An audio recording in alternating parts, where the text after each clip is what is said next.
Miarahaba antsika rehetra indray ry havana amin'izao anio izao a, mampitohy ny fampianarana. Fanazavana ny ten'Andriamanitra moa zany a no tena atao a ny amin'izany fampianarana izany a, fa tsy hoe fampianarana lalina ny amin'ny sitrapon'ny Tompo, ny amin'ny sitrapon'Andriamanitra, fa azo heverina koa hoe famehezana ny zavatra voasoratra ao amin'ny Baiboly. Raha ny tena marina dia famporisiana antsika zany a azoto hamaky ny Baiboly, ahalala ny ao amin'ny Baiboly ao, satria ny famakiana ny Baiboly a tsara hoe mamaky manontolo a mba ho fantatsika marina ny tantara ny ao amin'ny Baiboly a zay vakiantsika, ahafantarantsika, anorenantsika zany a ny finoantsika indrindra antsika kristianina koa, fa araka ny fampianarana teo aloha na fanazavana teo aloha dia nifehezintsika zany a ny teo aloha ny amin'ny hoe nisy ny testameta taloha sy testameta vaovao, na fanekena taloha sy fanekena vaovao a, dia nazavaina fohifohy a ny amin'izany a ny ahatongavan'izany testameta taloha sy ny amin'ny testameta vaovao. Androany tsika dia hitantara sy hilaza manokana ny amin'ny ny atao hoe taranak'Israely. Hoe avaiza moa zany a zany atao hoe taranak'Israely zany a, dia inona ny atombohany a?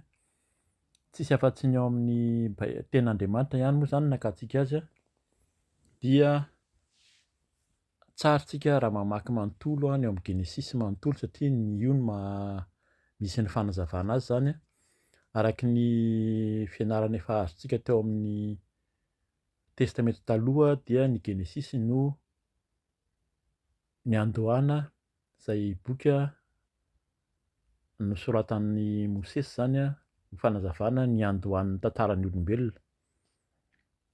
Ao amin'ny Genesisy ao no ahafantarantsika ahoana no fototra niavian'izao rehetra izao sy ny fiainana, ny andohan'ny tantaran'ny zanak'olombelona zany a. Ao no ahitantsika an'izany a, dia ahafantarantsika ny hatsipiriany naharinany izao tontolo izao, nahariana any Adama sy Eva. Dia raha mamaky ihany koa tsika midina vakiana tsikelikely zany, tsara mamaky mihitsy ny Baiboly manontolo indrindra manomboka any amin'ny Genesisy a, dia ataony ahafantarantsika ny amin'ny hoe ny naterahan'i Kaina, Abela, Seta, dia ny tantaran'i Noa, zay a hitantarana ny safi-drano, dia tahorinan'izany a ny fanombohana vaovao indray a ny amin'ny fiainan'ny olombelona, tahorinan'ny Noa zany sy ny taranany a,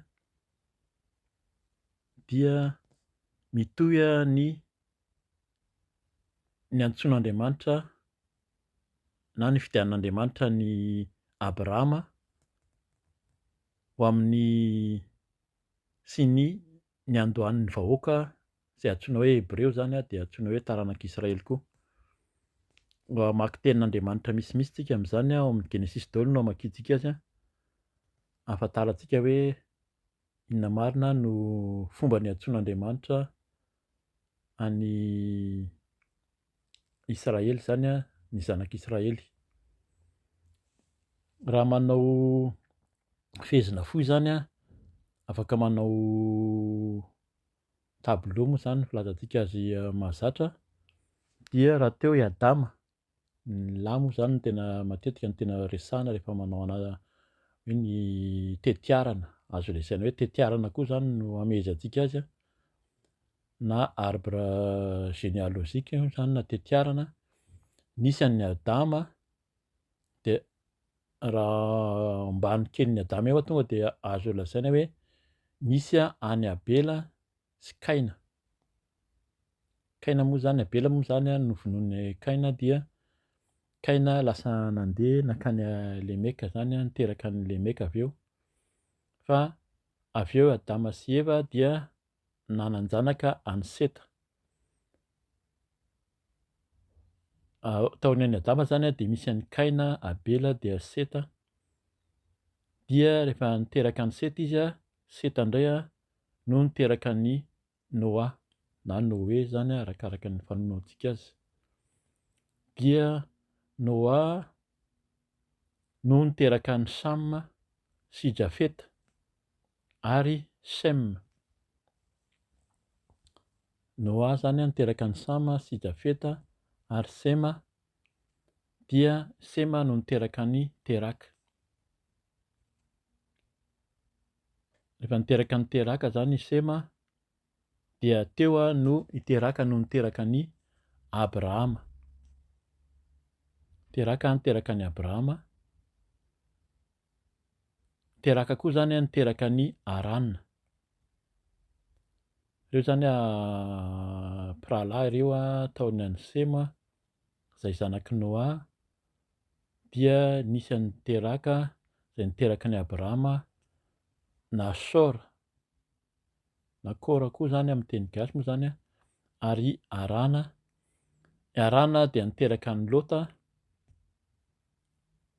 izay ny taranaky Lôta zany no antsoina hoe Amôna na Moaba.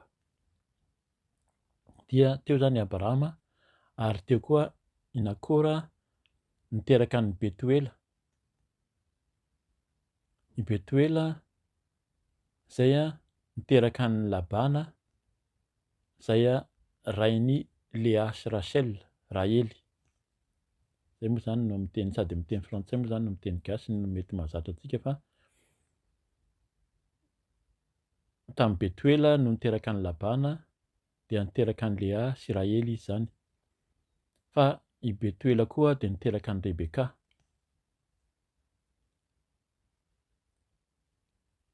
Iverenantsika kely indray zany i Sema niteraka ny Teraka, Teraka niteraka ny Abrahama sy Arana ary Nakôra. Arana no niteraka ny Lôta, izay lasa hoe Moabita na Monita koa. Fa Teraka niteraka ny Abrahama, izay nanambady an'i Agara sy Sara. Agara moa zany ilay andevovavy mifilaza azy, dia niteraka ny Ismaela tamin'ny Abrahama. Fa Abrahama niteraka Isaka, azafady, niteraka ny Isaka tamin'ny Sara, ary Isaka no niteraka nanambady an'i Rebeka. Isaka zanaky Sara sy Abrahama zany no niteraka ny Rebeka. Rebeka izay zanaky Betuela, anabavin'ny Labana. Dia Isaka no niteraka ny Jakôba sy Esau. Fantatsika Esau zany ilay nivarotra ny fizokiana, kamban'izy amin'ny rahalahy tao akibon'i Rebeka. Fa Jakôba no nahazo nitso-drano tamin'ny Isaka rehefa antitra izy. Dia ny taranaka Esau no atao hoe Edôma, mipetraka tany amin'ny faritra Edôma zany ireo, natao hoe Edômita. Dia ny taranaky Jakôba, eo tsika no miditra manko, manomboka mamaky ny ten'Andriamanitra zany tsika.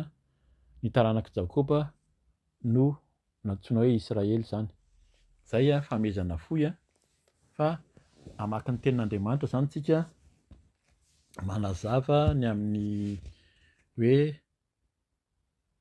ny antsoin'Andriamanitra sy ny fidianan'Andriamanitra ny Abrahama, ny antsoiny an'i Isaka, ny fidianany an'i Jakôba, manombatonga an'ilay hoe Israely. Alohan'ny itenenantsika an'le hoe maha-Israely azy zany nisy 12 ny zanaky Jakôba tamin'ny Lea vadiny zany, dia tamin'ny Zilpa, tamin'ny Bila ary tamin'ny Rahely. Anomboka mamaky ny tenin'Andriamanitra tsika, dia vakitsika sady zany ao amin'ny Genesis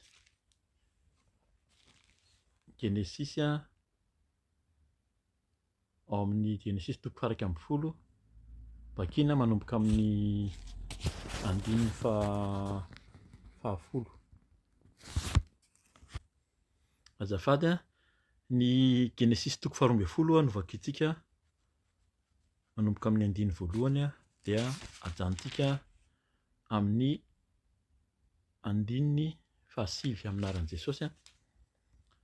Aroy ny tompo tamin'ny Abrahama, mandehana miala amin'ny taninao sy ny havanao ary ny trano nirainao akany amin'ny tany izay asehoko anao. Ahatonga anao ho firenena lehibe aho, sady hitahy anao sy ahalehibe ny anaranao, ho fitahiana tokoa ianao.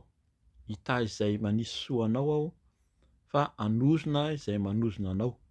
Aminao no hitahiana ny firenena rehetra ambonin'ny tany.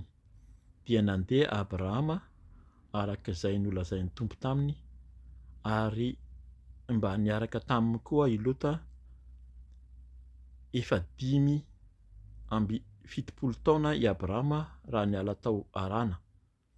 Ary Abrahama dia nitondra an'i Sarai vadiny sy Lota zanadralahiny mba amin'ny fananan'izy rehetra izay nohariany sy ny olona izay azony tao arana.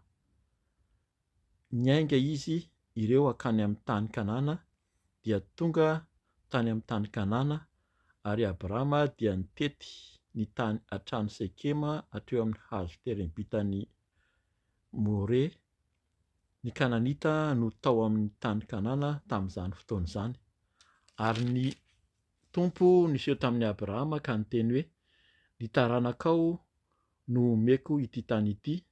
Dia teo izy no nanorina alitara ho an'ny Tompo izay niseho taminy. Ary nifindra niala teo akany amin'ny tendrombohitra atsinanan'i Betela izy, ka nanorina ny trano ilainy teo anelanelan'i Betela, teo andrefany ary ny Ariay teo atsinanany. Nanorina alitara ho an'ny Tompo teo koa izy, ka niantso ny anaran'ny Tompo. Dia niainga indray Abrahama ka nandroso ny andalana ho any Negeva. Izay zany a no vakiteny a manambara ny nisehoan'Andriamanitra voalohany, Andriamanitra tokana.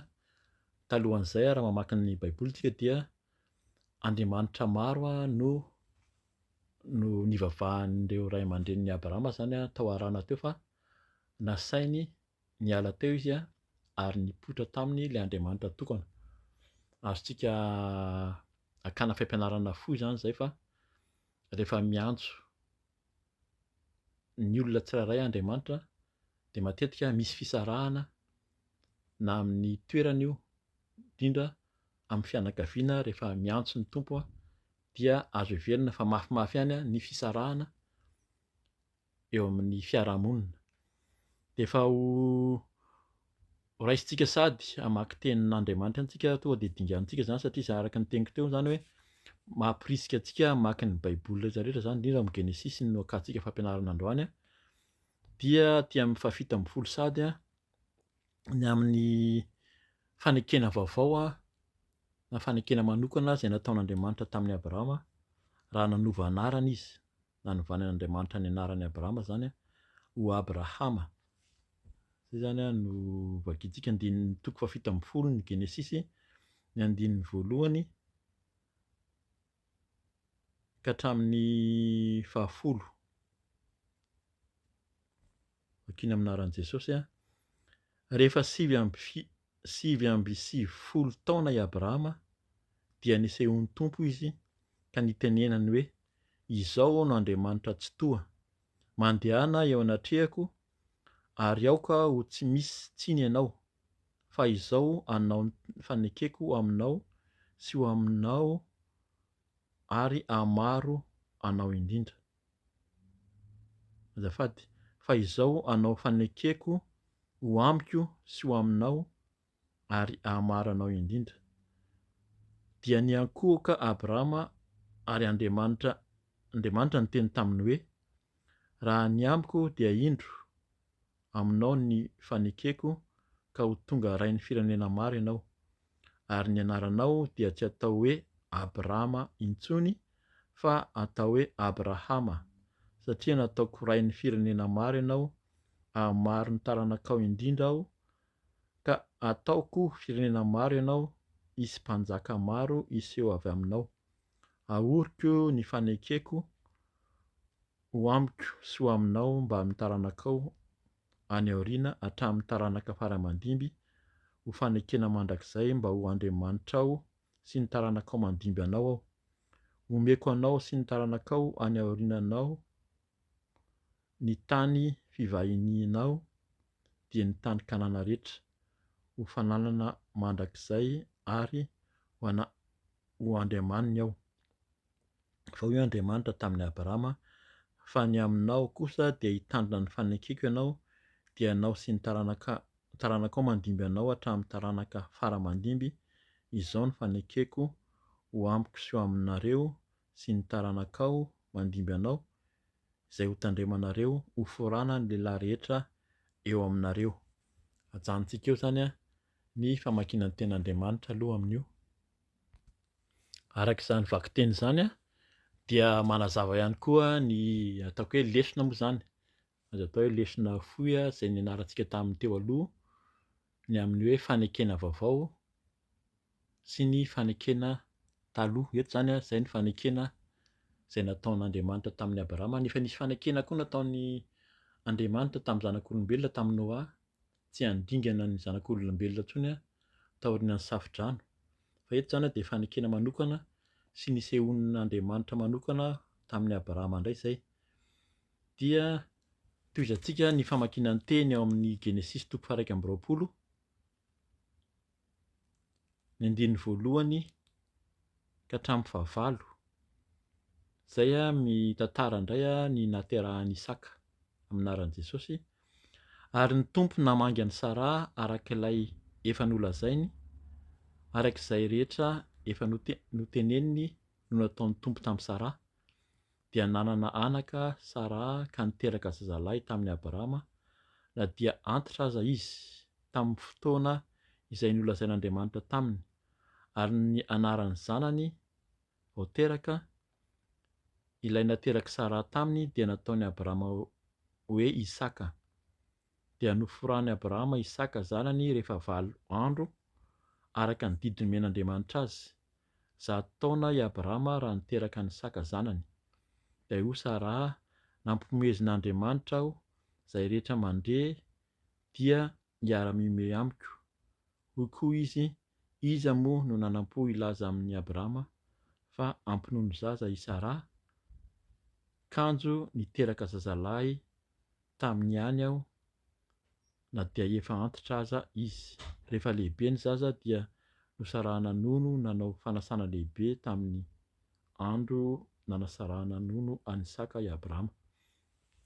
Eto zany dia mbola nanao fanekena tamin'ny Abrahama ihany Isaka, fa Andriamanitra azafady, fa hiteraka ny Isaka izy, ary na i Sara rehefa nantitra izy mivady zany dia niome.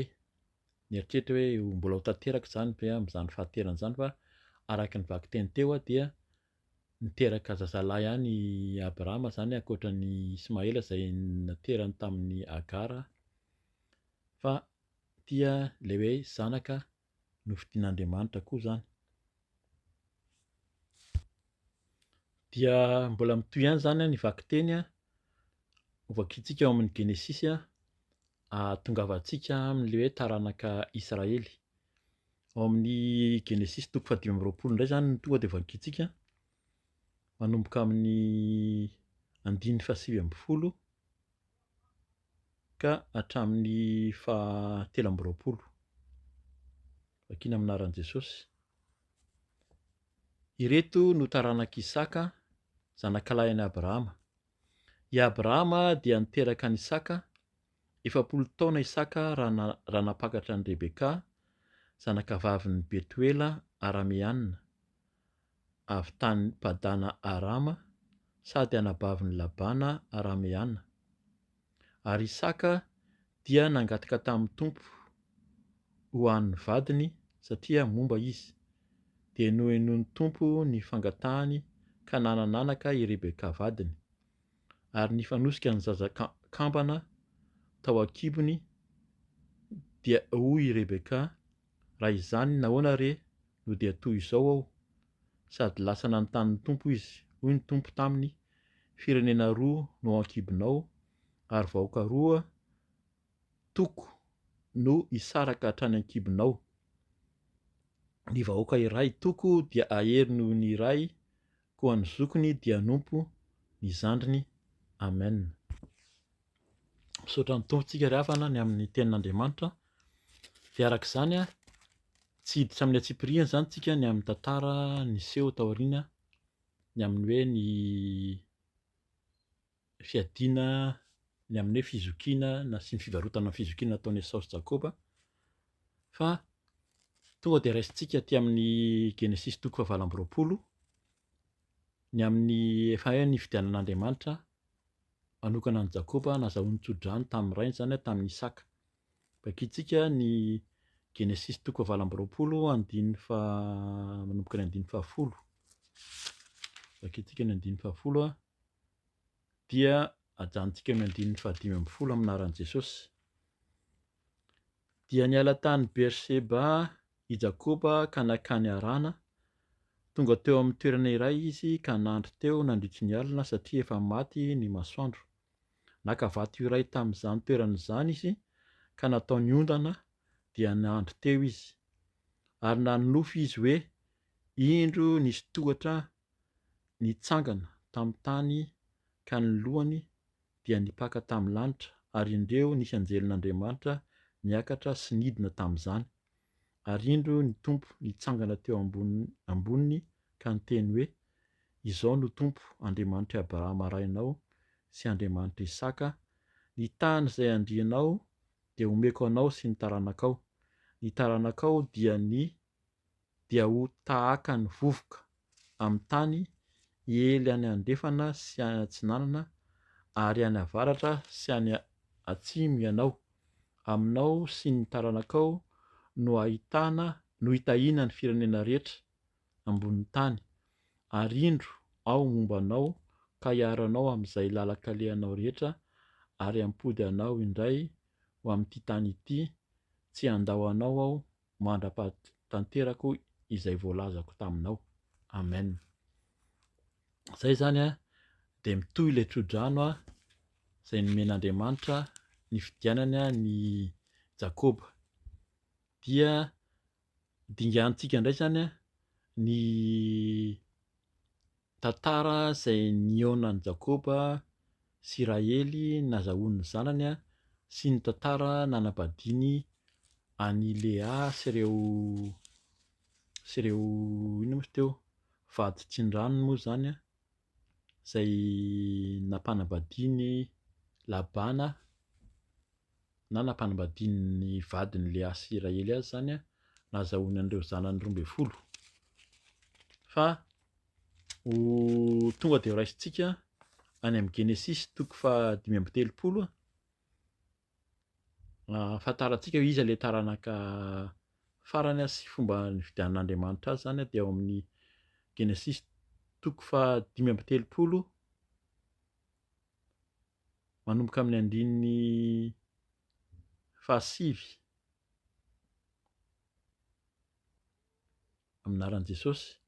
Ary Andriamanitra niseho indray tamin'ny Jakoba rehefa tonga avy tany Padana Arama izy ka nitahy azy. Hoy Andriamanitra taminy, Jakoba no anaranao, nefa tsy atao hoe Jakoba intsony ny anaranao, fa atao hoe Israely, dia nataony hoe Israely ny anarany. Hoy ihany Andriamanitra taminy, izao no Andriamanitra tsy toa, maroa fara sy mihabetsaha, hisy firenena lehibe sy firenena maro iseho avy aminao, ary hisy mpanjaka maro avy ao teraka ao. Ny tany izay nomeko any Abrahama sy Isaka dia omeko anao, ary ny taranakao mandimby anao koa dia omeko ny tany. Ary Andriamanitra niakatra niala taminy teo amin'ilay toerana niresahany taminy, ary nanorina tsangam-bato teo amin'ny toerany izay niresahany taminy io i Jakoba, ka nandraraka fanatitra ahidina teo aminy, sady nandraraka diloilo teo aminy koa. ary ny anaran'ny tany izay niresan'Andriamanitra taminy dia nataon'i Jakoba hoe Betela. Toy izantsika avy hatrany eo amin'ny 7:30 nivaky teny ahafantarantsika zany ny le hoe taranak'i Jakoba dia le hoe taranak'Israely vakintsika amin'ny 7:30 dia hajanontsika ao amin'ny 7:30 amin'ny anaran'i Jesosy. 12 mirahalahy ny zanak'alahin'i Jakoba, ny zanaky Lea dia Rôbena lahy matoan'i Jakoba, i Simeona, i Levi, i Joda, i Sakara ary i Jebulona. Ny zanak'Iraely kosa dia i Josefa sy i Benjamina, ary ny zanaky Bila mpanompo vavin'i Israely dia i Dana sy Naftalia. Ny zanaky Zilpa mpanompo vavin'i Lea kosa dia i Gada sy Asera. Ireo ny zanak'alahin'i Jakoba izay naterany tany Padana Arama azafady. Ary Jakoba dia nakany amin'ny Isaka rainy tamin'ny Mamre any Kiriata Arba na Hebrona, izay nivahinian'i Abrahama sy Isaka 700 taona ny andro niainan'i Isaka, dia niala aina Isaka ka maty ary nangonina tany amin'ny razany izy rehefa tratra antitra sady efa ela niainana, dia nandevina azy Esau sy Jakoba zanany lahy. Amen. Dia arak'izay zany azontsika vakina amin'ny Antsipirina araka ny teniko teo ny amin'ny Baiboly amin'ny Genesis manontolo fa nofehezintsika andehanantsika amin'ilay tetiarana izay efa nolazaina tery aloha hoe tao aorian'ny Sara izay vadin'i Abrahama niteraka an'i Isaka, Isaka niteraka an'i Rebeka, Isaka nanambady an'i Rebeka azafady izay niteraka an'i Jakoba sy Esau dia Jakoba izay nifidian'Andriamanitra manokana nazy nitso-drano natsoina hoe Israely dia nisy an'i Lea zany teo, nisy an'i Zilpa, Bila ary Raely izay niteraka an'ireo 12 izay antsoina hoe taranak'Israely.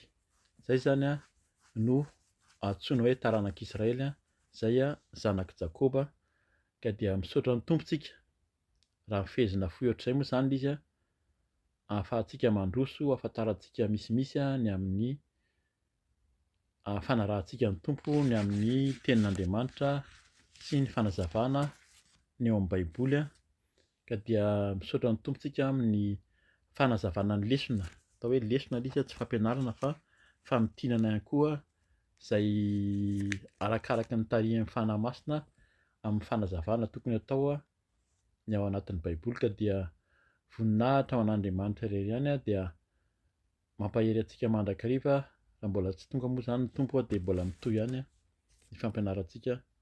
Manao velomanao amin'ny anaran'i Jesosy. Alleluia. Amen.